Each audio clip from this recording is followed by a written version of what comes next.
조갑제 TV 시청자 여러분 안녕하십니까. 지금 저는 벨기에에 있습니다. 브뤼셀에서 남쪽으로 달리고 있습니다. 이런 경치입니다. 벨기에는 주로 이런 경치입니다. 이렇게 숲이 많습니다. 지금 제가 가고 있는 곳은 나무르라는 곳입니다. 나무르라는 곳은 어떤 곳이냐, 그걸 좀 설명을 드리겠습니다. 나무르라는 곳은 왈롱 지방의 수도입니다. 그럼 왈롱은 뭐냐 하면은 벨기에는 두 지방이 있습니다. 네덜란드 말을 쓰는 플랑드르 지방 북쪽입니다. 가운데 브뤼셀이 있고 남쪽으로는 프랑스 말을 쓰는 왈롱 지역이 있습니다. 그 수도가 나무르라는 데입니다. 그리고 이 지역은 지금 숲이 많습니다. 아르덴느 지방이라고 그럽니다. 아르덴느 지방이라고 하면은 유럽에서 숲지대로 유명합니다. 아르덴느 지방은 벨기에 그리고 룩셈부르크, 프랑스에 걸쳐 있습니다. 아르덴느 하면은 이 전사를 연구하는 사람들은 아주 친숙한 이름입니다. 1940년에 히틀러가 프랑스를 쳐들어갈 때 바로 이 숲지대를 통과를 했습니다. 어마어마한 기갑사단 탱크 한 1000대 이상을 앞세워 가지고 이 숲지대를 통과를 해 가지고 뮤즈강을 건너서 프랑스를 쳤습니다. 프랑스의 옆구리를 치고 배후를 포위를 해 가지고 프랑스가 6주 만에 항복하는 그 비밀이 바로 이 아르덴느 숲에 들어 있습니다. 그때 프랑스는 기갑군단은 이 숲지대를 통과하지 못할 것이라 해가지고 아주 허약한 병력만 배치했다가 완전히 나라가 절단나고 말았습니다. 자, 이 아르덴느 숲으로 지금 지나가는데 여러분 보시면 평지입니다. 산이 없습니다. 그런데 아르덴느에 벨기에에서 제일 높은 산이 있습니다. 몇 미터인지 아십니까? 697m입니다. 그게 벨기에에서 가장 높은 포인트입니다. 벨기에는 그러니까 전국이 아주 평평하다는 뜻이죠.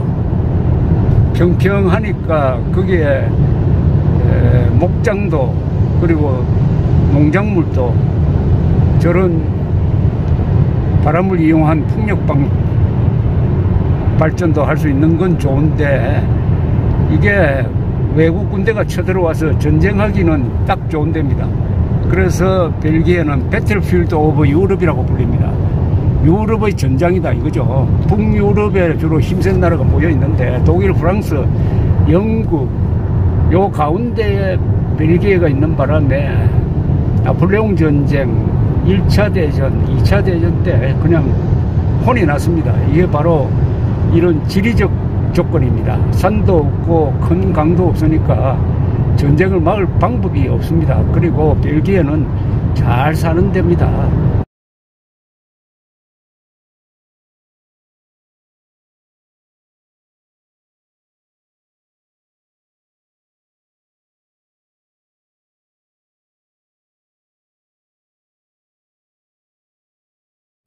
해서 벨기에를 중심으로 세계사적 전쟁이 많이 벌어지다가 보니까 유럽 사람들이 이래서는 안 되겠다. 이거 2차 세계대전 이후에 결심을 합니다. 처칠 수상이 한 이야기가 있습니다.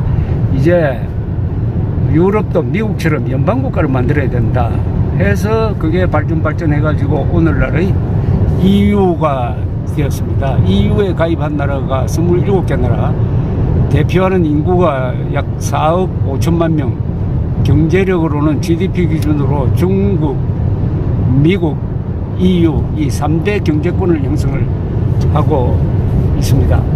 그런데 요사이 브뤼셀이라는 지명이 한국 신문에 안 나올 데가 없습니다. 왜 그렇겠습니까? 브뤼셀에 바로 EU 집행부가 있습니다. EU 의회가 여기 있습니다. 또 나토 사령부가 있습니다. 우크라이나 전쟁 이후에 대책회의를 하면은 주로 브뤼셀에 모입니다. 수시로 정상회담이 있고 외상회담이 있고 재무장관 회담이 있으니까 어떻게 보면은 브뤼셀이 지금 세계에서 뉴스를 가장 많이 만들어내는 도시로 보입니다. 워싱턴이 아니고 실제로 워싱턴에 있는 대사관 수보다 브뤼셀에 있는 대사관 수가 더 많다고 합니다. 그리고 외국 기자가 지금 현재는 워싱턴보다 브뤼셀에 더 많다고 합니다. 벨기에라는 나라는 복잡한 나라입니다. 이 한국 사람처럼 단순 구조에서 오랫동안 산 사람들은 벨기에 오면은 이해가 어렵습니다. 우선 벨기에는 연방정부, 지역정부 합쳐가지고 정부가 6개나 됩니다. 근데 벨기에 사람 보고 그 6개 정부가 어디냐고 물으면 잘 모릅니다. 연방정부가 구성이 안 돼가지고 18개월 동안 정부 없이 굴러갔던 나라입니다. 그래도 평온하게 잘 굴러갔습니다. 여기는 벨기에 공용어가 없습니다. 벨기에어가 없습니다. 유럽의 27개 EU 회원국 중에서 자기 나라 말이 없는 나라는 벨기에, 오스트리아, 그리고 몇 나라 됩니다. 오스트리아는 독일어고 여기는 네덜란드어와 프랑스어를 같이 쓰고 있습니다. 뿐만 아니라 놀라운 통계가 하나 있습니다. 이 브뤼셀의 종교 인구를 보면은 브뤼셀이 약 120만 명인데 천주교가 40%, 이슬람이 23%나 됩니다. 그런데 개신교는 4%밖에 안 됩니다. 이슬람이 큰 도시에 이렇게 많은 나라가 아마 유럽에서 좀 드물지 않을까, 거의 제일 많지 않을까 하는 생각이 듭니다. 그러니까 이 벨기에를 이해하기는 한국처럼 오랫동안 중앙집권적 나라, 일민족 일국가 체제에서 살았던 한국인이 제일 이해하기 힘든 나라가 벨기에가 아닌가 하는 그런 생각이 듭니다. 벨기에 역사를 보면은 온통 침략만 당한 역사를 갖고 있습니다. 좀 슬플 정도로 벨기에 이 지역은 로마 시절에 점령이 되었습니다. 게르만족 세상이었다가 로마 문화를 받아들였습니다. 그리고 샬레마뉴가 등장했던 프랑크 왕국 소속이 되었다가 그 뒤에 연속적으로 외국 지배를 받았습니다. 부르고뉴의 지배를 받았고, 그 다음에는 합스부르크, 스페인, 다음에 오스트리아, 프랑스, 그 다음에 네덜란드. 1830년에 벨기에가 독립을 했으니까 벨기에는 역사가 오랜데 국가의 역사는 아주 짧습니다. 역사는 오랜데 이게 국민국가로서 존속한 것은 불과 이제 180년쯤 밖에 안 되네요. 아주 젊은 국가입니다. 오랜 문화와 젊은 국가인 이 벨기에, 침략만 당하던 벨기에가 어떻게 해서 이게 EU의 사실상 수도가 되었느냐, 참 이게 신비한 이야기입니다. EU의 사실상 수도가 브뤼셀입니다.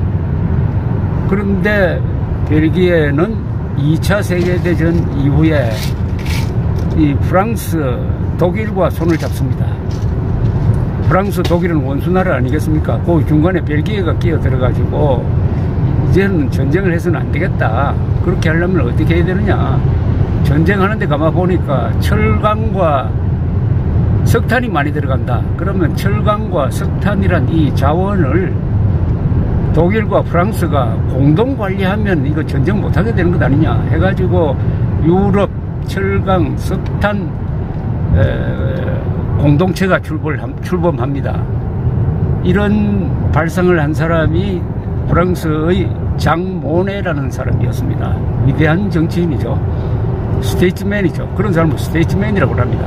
폴리티션과 구별해가지고 거기 자라고 해서 EU가 되었습니다. 거기에 매개 역할을 한 나라가 벨기에입니다.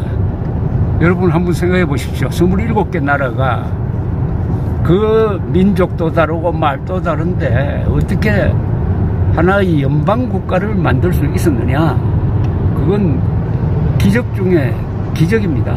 그러니까 얼마나 많은 회의를 하고 선거를 하고 해가지고 한국 사람도 그 혜택을 봐서 유럽 여행하기가 이렇게 간편해졌는데, 그것은 뭐냐, 다른 것, 복잡한 것을 어떻게 하면은 획일적으로 하나로 만드는 게 아니라 대화를 통해서, 협상을 통해서 합의점에 이루느냐 하는 모범을 보여주고 있는 것입니다. 이런 일이 유럽에서 일어난 이유가 있습니다. 유럽에서는 세계에서 전쟁이 가장 많이 일어났습니다. 왜냐? 유럽은 나라가 많으니까 전쟁이 일어나는 겁니다. 전쟁은 나라와 나라끼리 하는 건데 27개 나라가 서로 국경을 맞대고 있으니까 얼마나 분쟁이 많겠습니까? 지금도 우크라이나하고 러시아가 싸우고 있지 않습니까? 그러니까 전쟁을 많이 해보니까 유럽에서 어떤 독특한 현상이 일어났습니다. 전쟁을 많이 하니까 유럽에서 귀족과 왕족은 자동적으로 군인들입니다. 장교단입니다. 그리고 전쟁을 많이 하니까 과학기술이 발전합니다. 과학기술이 발전하면 경제가 발전합니다. 경제가 발전하면 부자가 생깁니다. 부자가 생기면 그때부터는 자유를 소망하게 됩니다. 그게 바로 민주주의로 가는 거죠. 그래야 해서 유럽이, 전쟁 많은 유럽에서 민주주의 법치가 정착하게 되면서 그 사람들이 힘이 세가지고 세계 전역으로 자기의 제도를 확산시키는 과정, 그게 바로 제국주의 침략으로 나타나는데, 지금 이제 나무르에 접근하고 있습니다.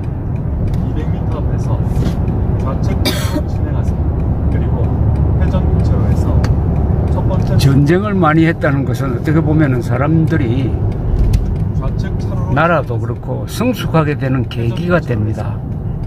이제 전쟁 그만하자.